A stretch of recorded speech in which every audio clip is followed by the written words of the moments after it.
Dear friends, welcome to Spacefaring Civilization, or SFC for short, a place where fans and filmmakers come together and create optimistic sci-fi and inspire a better future.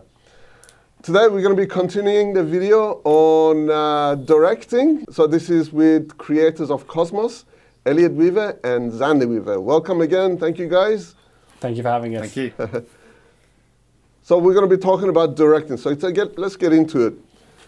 What are the main differences between directing a feature film and a short film? Well, in our experience, I guess the obvious one is the duration of the film that you're creating and the time that you take to create it. So I actually remember before we made Cosmos, talking to a fellow filmmaker friend, and they were going like, well, you know, if you've made a bunch of shorts, making a feature film is just like making a load of shorts. And I remember going like, yeah, that makes a lot of sense logically. And so when we jumped into Cosmos, we went for it. And I think from a technical point of view, that was 100% correct. So the reassuring side of it is, if you've made a couple of shorts, then in reality, making a feature film is just like making a load of shorts back to back. I would say the one thing where it varies is because there is no gap in between. You know, sometimes you'll make a short and you might have a few months off or a year off. You might develop another idea and then do it again. If you're making a feature film, that duration, you don't get that pause. And so, as we talked about before in a previous video, the stamina and the sort of perseverance that's required, that is a big difference between short filmmaking and feature filmmaking, I would say. But other than that, I think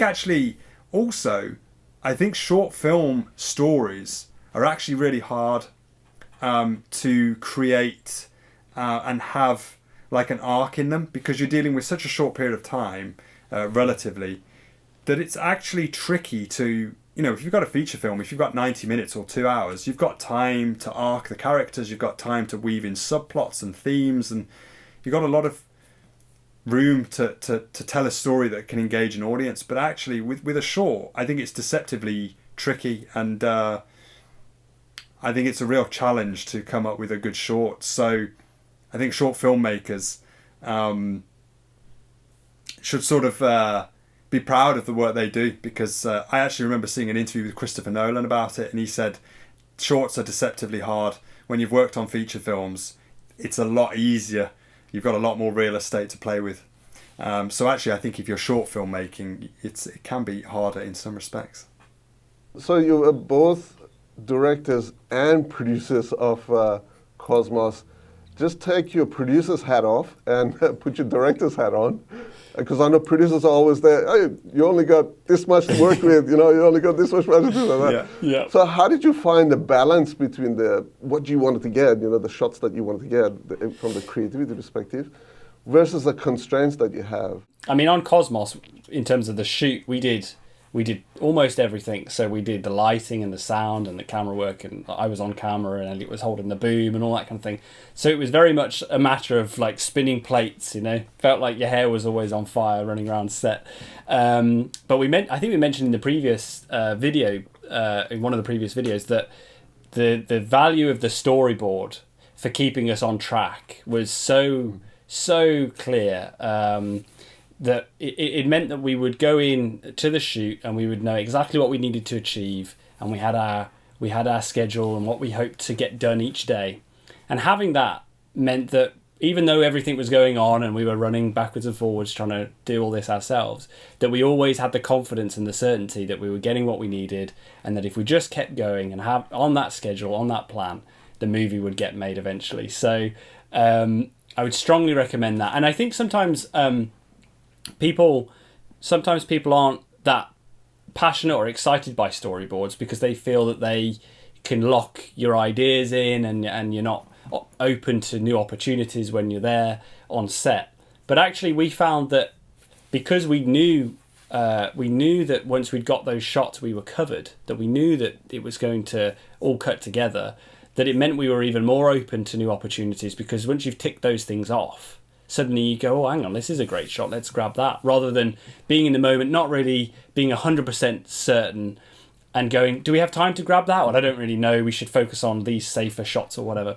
So yeah, for us, juggling all of those roles, having that storyboard and that shot list to just keep ticking through was invaluable. Did you find yourself like taking things out? Like you say, oh no, this is too difficult and let's not do it? Or did you add things? Like you saw something and you go, oh, this is a really cool, I don't know, this is a cool forest, let's stop here. Yeah. Yeah, I'd say we did. I can't remember cutting anything out, but I do remember, particularly from a shot point of view, as Zander has said, because the storyboard gave us such certainty that we were getting what we needed, that once we'd got what was on the storyboard, we were like, well, actually, we've got a shot here that we were moving the camera and I've just sort of looked down the lens and this looks really good. And it gave us that freedom to capture things sort of when inspiration struck. So, and there was a lot of creativity working with the actors, particularly out in the forest and round the car, to be able to go like, well, I know we've storyboarded this, but I wonder if you walk up to camera here and maybe we can do all this in a wide shot, or maybe we can do this all in. There was a lot of collaboration there with those guys, and I think that's where the sort of the inspiration of coming up with new ideas really found its footing. So in terms of actors and getting the performance out of them, how did you manage that? Were they like experienced actors? The actors, this was for all of them their first film. Feature film anyway. Arjun, who plays Roy in the film, he'd been in some movies before, some short films, but never really in a lead role throughout an entire film like this. But for Arjun, for Tom and Josh, the other two characters, this was their first time even in front of a camera acting, which is absolutely amazing. Josh had just come out of drama school, and Tom runs a theatre company, so he does a lot of stage work. But we spent 12 months looking for the right actors for the movie, because again, we're making a no budget film, no one on the film's getting paid, we're all in it to create something and hopefully further our careers as creatives by having this calling card. And so it was really important that we found people who were passionate about the story that we were telling, but also that we got on with. That's so critical, that we got on with them, and that we were going to have fun making this movie with them. So when it came to working with them and directing them, they were fantastic, considering, and we hear a lot from people who watch the movie how much they enjoyed the performances of the actors, and how they're excited to see what they do next. So I can't recommend them highly enough if people are looking for actors for their projects, because you won't find a more hardworking group, a more dedicated group. They were. I would say from a directing them point of view, again, it was a real collaboration. We knew exactly what we wanted from them, but they kind of knew too. That's one of the reasons why we cast them. They had the sensibilities and the sort of instincts that we had been looking for.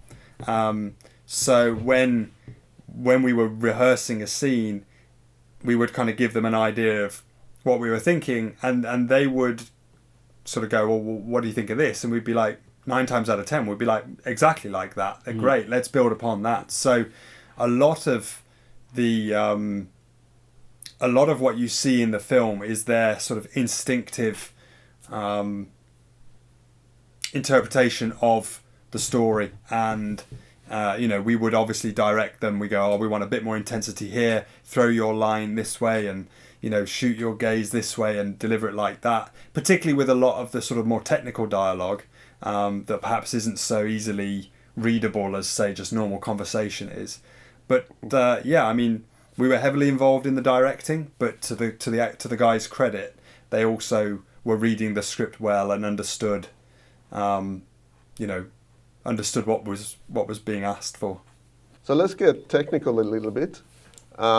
So you used very minimal special effects, which I loved, but the special effects that you used just fitted in nicely. How much thought went into that? How much pre-planning did you do, or was it all pretty much done in post-production? So without spoiling the movie, at the end of the film there's an effects kind of sequence, as it were, and before we even wrote it, we were like, right, let's stop ourselves here. Let's see, can we achieve something like that digitally? And I just for fun, for a few years, had been using Blender, which is a 3D software. And so we opened up Blender and we put together some radio telescope tests to see if we could sell this, and we looked at it and we thought, well, for a quick test, that's pretty convincing. So maybe, hopefully, when the time comes, we'll be able to make something that's really going to fit in nicely. So that, first of all, that was like this kind of litmus test where we were like, can we even do something before we write it? Let's not hoodwink ourselves. And then when it came to in post-production, we knew what we wanted to do was to kind of extend in certain shots the backdrop of the shot. So because we had limited equipment, the light fall off was quite severe. So you'd have the actors and then you'd have a lot of darkness behind them, and it felt very local and small. And in post-production, we were like, right, can we put a tree line in with some stars and a bit of horizon glow? And we had a plan for those shots. So there were a selection. There was like a handful of shots, maybe 10 shots in the movie. When we were like, we'll put a sky replacement in here, right? So when we were shooting those bits, we had tracking markers and things, and we considered it. But once we got into the flow of it in post-production and it was working, I distinctly remember Elliot going like, oh, can we do some more of those sky replacement shots? And so I was like, in the end, we did a lot of those and ended up putting them in basically every exterior shot you see in the movie. But we feel like it really helps to give the world some scale and help with that feeling of the cosmos above and all that kind of thing. So it was an interesting process, but again, hopefully an example of what people can achieve. Visual effects was just me for about 10 months, I think. I was just working on the visual effects for the movie. So, even if you don't have a team and you don't have expensive gear and equipment and software, you can still tell a story with effects elements in it. So lastly, what advice do you have for budding directors of optimistic science fiction in terms of directing? Just sort of go for it and enjoy it. Filmmaking is, in the end, supposed to be fun. We're supposed to enjoy what we're doing. And I think if you are enjoying what you're doing and the people you're working with are enjoying what you're doing, I think that comes through. And that's you can see that on screen. I hope you can see that on screen in Cosmos. I think you can certainly... I know when I see it in other people's movies, whether they're big movies or small movies, I think sometimes you can tell if a production has been a bit troubled. You can sort of... Something about the film's not right. And likewise, I think you can tell if everybody was just loving what they were doing. So there are no rules to filmmaking. There are no right or wrongs, really. And particularly with science fiction, it can be about what you want it to be about, and it's a bit more of an experimental form of filmmaking as well, where you can get away with breaking the form and bending rules a little bit. So I guess just go where your heart flows and take inspiration from the projects that inspire you, and just surround yourself with like-minded creatives and put a team together and try and make something fun. I think what you said in the writing video was really important as well, which is just be like true to you. If you want to tell a story that's optimistic and feel good and looks to the future with positivity, then do it. You might get pressure from other people. Oh, this is unrealistic, or this is that, or whatever. But you've got to just stick to your guns really and go, no, this is my worldview. This is what I believe. I think people will enjoy this film. With Cosmos, it is a very feel-good movie. It's a very warm and sincere movie that wears its heart on its sleeve. And some people don't like that, and that's absolutely fine. But we're finding that a lot of people are really connecting with it. And in the end, we made it for people who wanted that kind of fulfillment. They wanted to watch something and at the end of it go, you know what? I feel good now.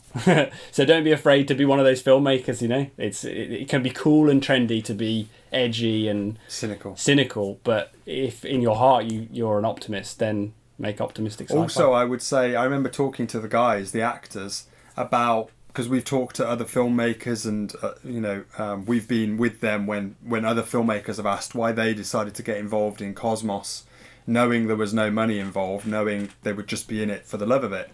And all of them said they were attracted by sort of our passion for the film and how passionate we were about telling a good story. And they said it was something we wanted to be involved in because we believed in it and we made them believe in it. So other filmmakers who are looking to collaborate with actors or musicians or whoever, just be passionate about what you do, and I think that passion can be infectious and people will want to jump on board and get involved in what you're doing. Yeah, no, wonderful. That is wonderful advice. Thank you, Elliot, and thank you, Zander. Please join me again for the next video where we talk about inspirations. So until next video, keep creating optimistic sci-fi.